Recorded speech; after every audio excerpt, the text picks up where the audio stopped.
Welcome to Tele-Derm Conversations, brought to you by the Australian College of Rural and Remote Medicine. Here we will talk with dermatology experts and rural doctors about ways to care for patients in rural communities. Sit back and enjoy the conversation. Hello, my name's Jane Connolly. I'm the Programme Coordinator for the Australian College of Rural and Remote Medicine. And I have with me today Dr. Jim Muir, who's a dermatologist and is the primary dermatologist for our Tele-Derm service. We're going to talk about Tele-Derm because we're celebrating, amazingly, 20 years of the service running.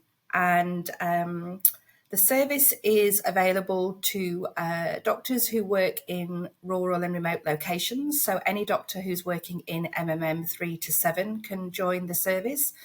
And it's made up of an advice service. So the doctor seeking advice from the dermatologist about a difficult case that they might have on their hands at that time. But also significantly, it's an education platform. So we have over 1,500 education cases that doctors can go through in their own time, collecting CPD as they go. It also has a condition index. So if doctors have an inkling as to what they might be seeing with their patient, they can look up that condition index and get some guidance on management and treatment for that. But if they're still struggling, they can then connect with a dermatologist, provide their case details, and get some advice and guidance on what to do next. So I'm going to hand over to Dr. Jim Muir, who's going to talk about the history of Tele-Derm and how we got started way back 20 years ago. Thanks, Jane. So I guess the idea for Tele-Derm started from a few things. When I was a very junior doctor, I did, like all of us, we got sent to a single doctor hospital to be the medical superintendent was our title. So, you go from being a first year resident, which is very much the lowest on the pecking order in any big hospital, to being the medical superintendent of a very small hospital, remote from anybody else. And the whole experience I found reasonably challenging. I was extremely lucky in that nothing awful happened, but I constantly worried that something awful would happen. And I had friends who, were placed in very difficult situations where they had to make very difficult decisions without any form of readily available support. Anyway, in my third year out of med school, I ended up in Theodore, and ironically, or not ironically, but interestingly, the doctor I was relieving was a fellow called Bruce Chater, who everybody who's got any knowledge of Akron will know very well. And Bruce was Bruce is, one of those extraordinary characters that you meet who impress you with their level of energy. He always, when I first met him, if you remember the Tasmanian Devil in those Warner Brothers cartoons, he was sort of like that. He'd spin into my presence and then drag me around and show me how his practice worked. And it was incredible. He had this incredible setup. He had his own x-ray machines, ultrasounds. He was the only doctor in this small town, which was, a fair way from anywhere. Anyway, Bruce. What year was this, Jim? Sorry? What year? Oh, Theodore, which is a little town not far from Billawheeler. But what year would it be? Oh, when? Gee, 1985, 87, 1987. Anyway, I was only there for 3 weeks, but it was an important experience because Bruce was heading off for a sailing holiday. So he had his catamaran hooked up to the back of his car, and he came up to me just before he got in the car and he said, "Look, Jim, you'll be fine," because he probably detected that I had a bit of a deer in the headlights expression, and he said, "There's hardly any women due to deliver. There's only 10 or 12, which, as far as I was concerned, was 10 or 12 too many." But anyway, that night I went to bed, and the phone rang in the middle of the night, and I answered it, and I was sort of a bit confused as to where I was. And this voice said, "The head's on view." And I said, "The head's on view." And she said, "Yes, yes, the baby's head's on view. You've got to come across." So the midwife had admitted a woman in labour after I'd gone to bed, and she told me later she'd made the decision not to tell me because, there was no point. And the rules were that I had to be there as the doctor when the baby was delivered. Anyway, I got dressed, walked across, picked up my little book on how to be an obstetrician, which I had in my bag. I had a book on how to be an obstetrician and a book on how to be an orthopedic surgeon. So this is before the internet. And by the time I got there, I was very happy to see that the feet were also on view. So the baby had been born. So that was my first delivery, and it went much better without me being there than with me being there. Anyway, the midwife was dragging on the cord, and the placenta wouldn't come out. And so she stood up, looked at me, and said, "Placenta won't come out. What are you going to do?" And I thought, "Gee, I'm not sure." And I went, let me have a think. And then I thought, well, I've got my little book in my pocket. I'll have to look that up. But I was too embarrassed to look it up in front of everybody. So I said, I've just got to go to the toilet. And I ran off to the toilet, opened the book, and looked it up. And it said, sometimes if the placenta won't come out, if you empty the bladder, um, um, things will work out. And so I went back in and I said to the midwife, I said, I think we should empty the bladder. And so she put a little catheter in, and the urine came out, and the placenta duly followed. And so my reputation as an obstetrician soared in the local area, based on not much. But the point of that story was that I had serendipitously, I was incredibly lucky, but I had access very easily to cogent, concise advice that told me what to do in a situation where I was miles out of my depth. Then, when I was a hospital registrar at the Royal Brisbane Hospital, so this would have been in 1991, I received a letter addressed to me. Dr. Jim Muir, dermatology registrar. I don't know why they sent it to me, but anyway, it was sent to me, and it was from a doctor in a city in North Queensland, and a big hospital in North Queensland. And the letter came through saying, "Dear doctor, could you please look at these images? As a patient of mine has got this unusual skin lesion." And when I took it out, there was a Polaroid photo of warfarin necrosis. It was one of two things. It was either warfarin necrosis or heparin necrosis. And the doctor had his number, so I rang the hospital, got put through, and I said, "Jim Muir from Brisbane, is this patient on warfarin?" He said, "Oh, yeah, how'd you know?" And I said, "Well, that's warfarin necrosis." And it struck me that, warfarin necrosis was something I actually hadn't seen, but I had studied. And the fella in North Queensland may not have even heard. I don't think he'd even heard of it as being a complication. It's not very common, and so it's an important thing to diagnose, and we were able to manage it, and it was all done with one picture. Then the internet arrived, and by this time I'd qualified, and I'd been approached by another dermatologist who'd been approached by Akram to give a talk, and said, "Would you give a talk?" And at that stage, you guys were doing talks through satellites, and I turned up, and I met a fellow called Lex Lucas, who I'm still good friends with many years later, and I started giving talks for Tele-Derm, for Akram, and then I met another functionary. Functionary is the wrong word. Person who worked at Akram, called Vicky Sheedy, and I'd go and give talks, and I'd give workshops, and I, went places, and it was just great fun. And at the same time, I was also working as I like to call it a FIFO, in Longreach. And one of the issues with being a fly in, fly out dermatologist was, I would come in every month or so, and between visits, there was no one there. And if I saw patients that needed ongoing management and fine tuning and checking their blood test results, it was extremely difficult for me to do. And so those things brought together in my mind this concept of using what was then a sort of a pretty new thing, the internet, to render advice to doctors who couldn't get it by just referring someone to the next suburb, like you can in Brisbane. But the other thing about it was there's not much point, it was very common to receive a phone call from a young doctor in accident emergency somewhere saying, "Oh, I've got this guy here and he's got a rash, and this is what it looks like." It's often without a photo, and they describe it, and I'd say, "Well, it sounds like it's a drug eruption. I think you need to do a skin biopsy." "I don't know how to do a skin biopsy." "Oh, you should know how."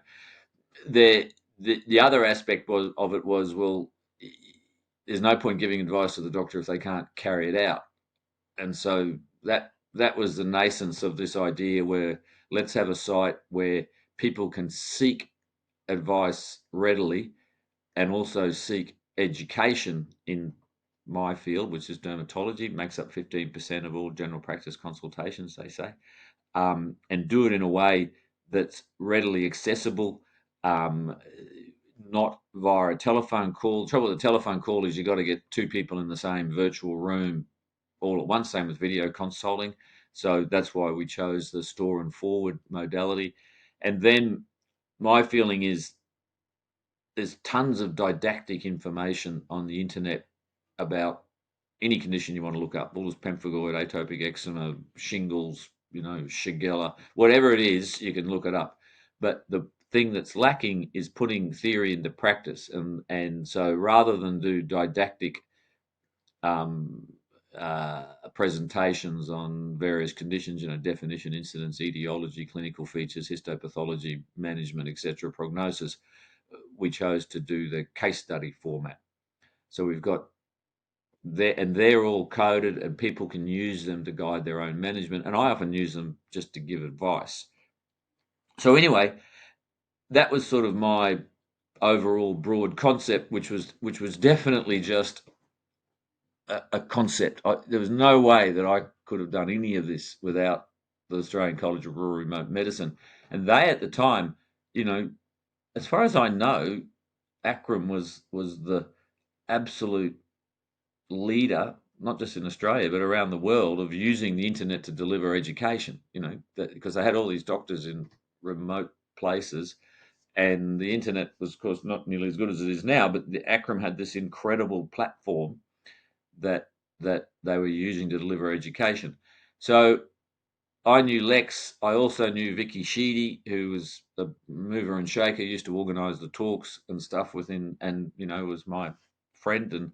And I sort of, what do the Americans call it? Spitballing. I was spitballing this idea that we set up this service, and as I understand it, Lex and Vicky took that idea, took it to the powers that be within Akram. They liked the idea.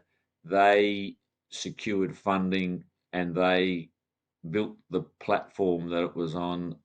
They designed it, and I was just, a provider of material. And that's really how it happened. It was sort of a vague notion of mine, but without the energy, enthusiasm, and expertise of Akram, it never, it would still be just one of my history is littered with vague notions that have come to nothing. So it would have been in the vague notion filing cabinet along with all my others. So that's how it happened, um, and it, grew over the years. Yeah, And from what I understand, that was 2004 when that service started, and it was I think we Queensland started in only. 2003. I can't remember now, but anyway, it was in the early 2000s. Yeah, Yeah, probably we stood the platform up in 2003, and maybe 2004 was when we started with yeah. Gusto. And it was Queensland only, I think, was it initially? Um, Now you've got me. What I don't know if it was Queensland only. I think it was Australia wide because I had to get registered in every state in Australia. It was a real nightmare. It cost a fortune because we had state-based registration. So I had to be, because we were receiving Tele-Derm consultations. They were mainly from Queensland. So Akram, as I understand, Akram's evolved in Queensland. So that's where its, for want of a better word, power base is. So most of the consults came from Queensland, but we'd get them from Western Australia, South Australia, Tasmania. I've had them from Antarctica. I've had them from Burma. I've had them from New Zealand. I've had them from Christmas Island, all sorts of places. Um, but I had to be registered in every state in Australia. And the interesting thing back then, just for people's interest was the price. The cost of registering in every state in Australia was vastly different. It was much more expensive in some states than the others for the same service. So, go figure. And it's probably worth pointing out that the reason why you would have been looking at cases from outside of Australia is that it was available to ACRM members. So if ACRM members were working in other countries, they could still Yes. seek your advice through that service and that's still the case today, is that all Yeah. ACRM members, irrespective of where they're working, can register in the service. And then any other doctor who is not an ACRM member that's working in MMM 3 to 7 can register and use the service. And it's all free. They're currently funded by the federal government. And, we've had different funding streams over the years. So it's amazing, really, that we've kept going for 20 years, because funding's often the thing that stops these types of services. Well, that's right. Well, it's interesting that we got the funding. You guys got the funding. ACRM got the funding, and the health minister at the time was Mr. Tony Abbott. And Mr. Tony Abbott came to the opening. I emailed. I'd never heard of him, at that stage. I didn't know who he was, and I emailed the Federal Health Department and said, look, we're opening up this telemedicine service for rural and remote doctors. Would the minister like to come and cut the ribbon? And Tony and a phalanx of Canberra bureaucrats turned up, and we cut the ribbon. I've got my photo standing beside him. He's very solid. He's a muscular man, Tony. So that's how long ago it was. If you look up when Tony Abbott was federal health minister, you'll know when we started. Yeah. I think he's a bit of an athlete. He's a boxer. Oh, He's a really? boxer. Yeah. Well, I'm a bit of a boxer myself. Um, the other thing I think will interest the people listening to this, the doctors, is the medico-legal aspect. So this was all new, and of course, medico-legal issues are fairly notorious for stifling innovation. Everyone was worried about, would we get sued? And touch wood, we haven't had any problems along those lines. Luckily. Um, um, but the first thing that transpired was we said, well, in those days, you couldn't practice outside your state without being registered in that state, and so I contacted my medical defence people and said, look, we're setting up this telemedicine service. It's going to supply advice to doctors all over Australia. Where does the consultation take place? Does it take place where I am? Does it take place where the patient is? Or does it take place nowhere, in the ether? And they thought about it and they wrote back and they said, we feel a judge would say the consultation takes place where the patient is. And I said, well, if that patient was referred to me face to face, instead of their photos travelling to me, they would physically travel to me and the consultation would take place where I am. So surely it takes place where I am. Anyway, they said, oh no, we think a judge. No one knows. Like, you can't look up a legal thing and say there's no ruling of it. You have to wait till you go to court. So I had to get registered in every state in Australia. And then we had to just we'd already made the decision that the advice we gave was not going to be direct to the patient. Like, that would have been just extraordinarily fraught. So the advice was going to be straight to the doctor. So it was a true consultation service. The doctor would type out the case, what he or she wanted to know, attach the photo, send it in. I'd look at it. I'd send back a reply. They would enact the advice.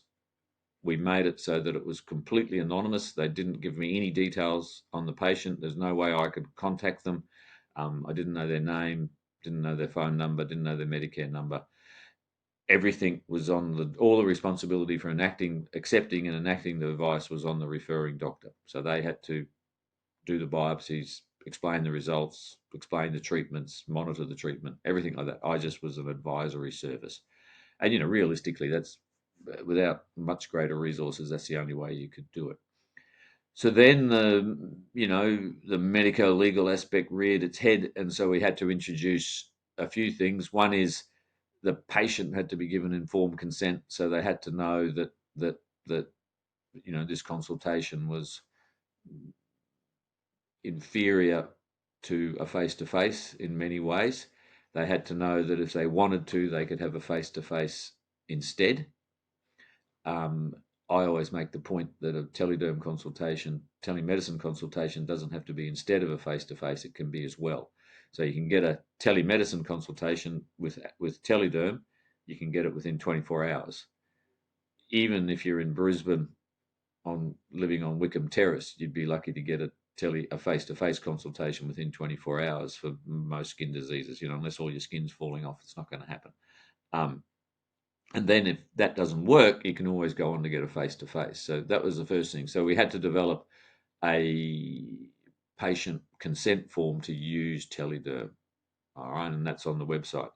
And then the other thing was we had to have the medico-legal people said we had to have some sort of thing which they called an acknowledgement for the doctor using the service to note that they were aware of the limitations of teledermatology, and that's also on the website. I'm not sure how often those forms get filled in.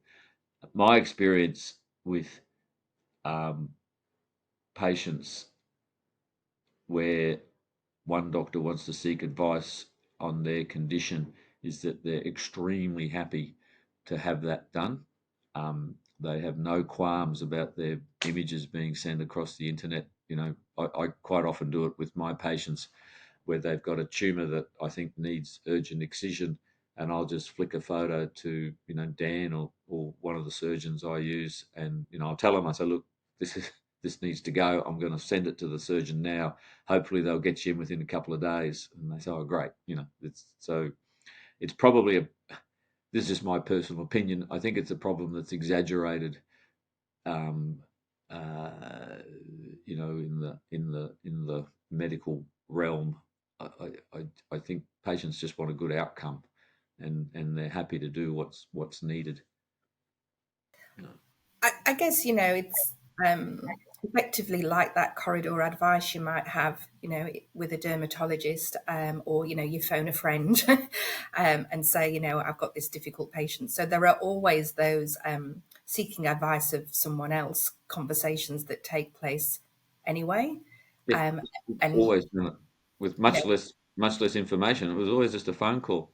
When I was a registrar, there was no ability to send in doctors would ring up and say, "I got this patient here, and the rash looks like this, and I think it could be X," and I'd have to give them advice, and it was based on very minimal information compared to what we get here. yeah.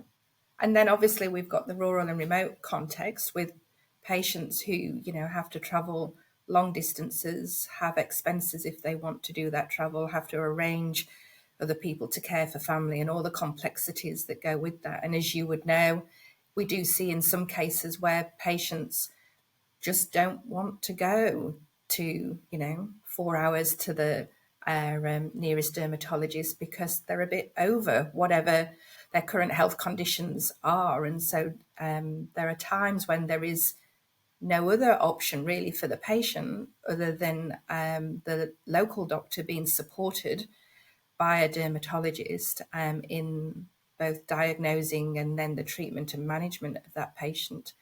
And, we don't know or we're not aware of any other services like this that exist. I mean, obviously, dermatology is well suited for this type of method of sharing information. Photographs are great for dermatology conditions. But we have also looked into other areas, like ophthalmology. We ran a trial in ophthalmology to, run something similar. That's right. Well, on that point, we just gave a talk last week, and I recruited Dr. Claire Walker, who's a general practitioner in Longreach, where I used to visit. And Claire's got a particular interest in doing skin surgery, and she does much bigger operations than I do. I don't do anything that takes me more than about 6 minutes, so I'm limited in what I can do. I can make the hole, but after 6 minutes I get bored, and so I don't bother sewing them up. I just disappear. No, that's not true. But Claire does very big surgery, but she was making the point that she has all these people with terrible skin cancer. The skin condition, the skin cancer, in Queensland is extraordinary, and the patients just say, I want you to do it. I'm not leaving Longreach. This is where I am." Which brings me to the topic of how we recruited. When we started, it was just me, and some of the stuff I got asked was sort of outside my expertise, or outside what I felt comfortable giving advice about it. And the one of the big areas was advanced surgery. And for many years, I had my good friend Dan Kennedy, who's a very, very experienced plastic surgeon. He's the immediate past president of the Australian Society of Plastic Surgeons, heavily involved in teaching. And I would just ask Danny, I'd say, "Look, I've had this case," and he would very freely offer me very cogent and concise advice, which I would then transmit on.